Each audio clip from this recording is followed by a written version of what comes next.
Sabi ng Allah sa Quran, at kayo maging alipin ko, yan ng tamang daan. Yan ng tuwid na landas. Ang sabi ng Allah sa Quran, sa Surah Yasin, kayo maging alipin ko, yan ng tuwid na landas. Yan ng tamang daan. So, yan ng tunay na kalayaan. Ano yung tunay na kalayaan? Tayo lahat ng tao sa mundo maging alipin ng Diyos. Kung tayo maging alipin ng Diyos, kapayapaan dito sa mundo. Ano sabi ng Diyos? Anong sabihin ng alipin ng Diyos? Na sumunod tayo sa mga utos ng Diyos. Mga utos ng Diyos. Ano yung mga utos ng Diyos? Maniniwala, samba sa isang Diyos. Huwag na samba sa mga ribalto. Respeto sa magulang. Gawa mabuti sa magulang. Gawa mabuti sa mag-asawa natin, mga anak natin, mga kamag-anak natin. Lahat ng kapwa-tao, gawa tayo ng mabuti. Gawa tayo mabuti sa mga kapitbahay. Laging totoo, walang sinungaling. Tupad yung pangako at hindi loko sa tao, laging honest. Hindi madaya, laging justice. Tulong sa tao, generoso. At lahat na gagawin ng mabuti at walang gagawin ng masama. Yan na mga utos ng tagapaglikha Allah SWT. Yan na mga utos ng Diyos. Maniniwala sa isang Diyos at samba sa isang Diyos. Walang samba sa Diyos, Susan. Na dito sa Manila, sa Pilipinas na yun, na June 12, tinatawag ito kalayaan. Ano ibig sabihin ng kalayaan? Na dati na may sakop ng una-una yung Spanish. Tapos yung American at yung mga Japanese. So sino yung sakop dito yung galing sa Spanish, yung Kastila? King Philip.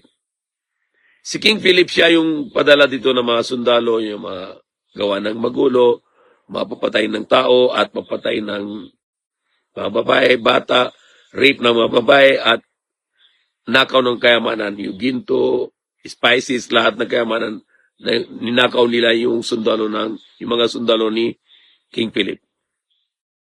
Halimbawa, sabi nila kalayaan, bakit nandyan pa rin yung pangalan Philip?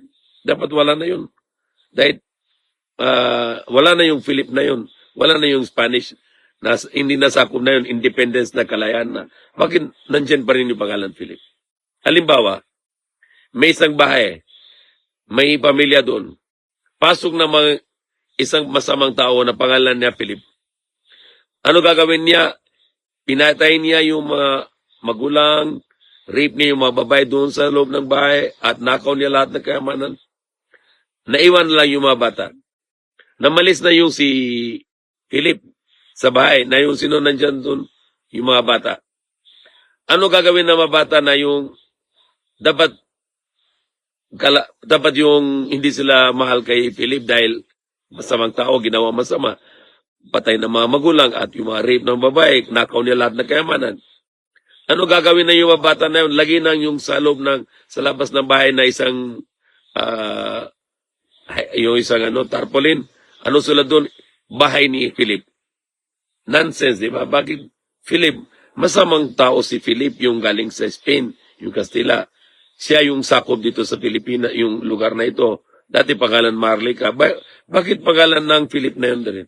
So yan ang isip ng mga tao na yun na ito kalayaan, araw ng kalayaan. Dapat tanggalin yung Philip dahil ito yung masamang parang yung walang respeto. Kalayaan na tapos nandyan pa rin yung Philip.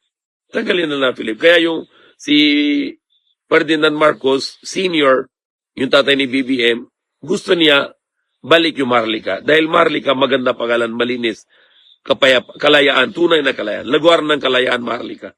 At yung Marlicano, lugar ng yung mga tao katira sa lugar ng kalayaan.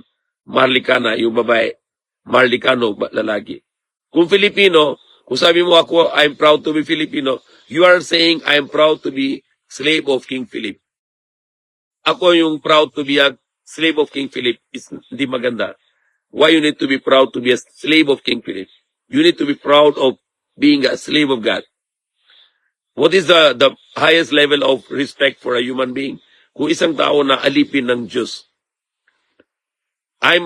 Kung sabi ko Abdullah, ano ibig sabihin ng Abdullah? alipin ng Allah, alipin ng Diyos. So lahat tayo alipin ng Diyos. Siya yung Master, siya yung Lord, siya yung Panginoon. Lahat tayo maging alipin ng Diyos, yan na tunay na kalayan.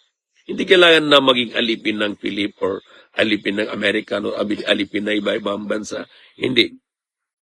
Lahat sa mundo tao, anak ni Adam. Kaya, pantay lahat. At lahat ng tao sa mundo, isa lang Diyos yung tagapaglikha.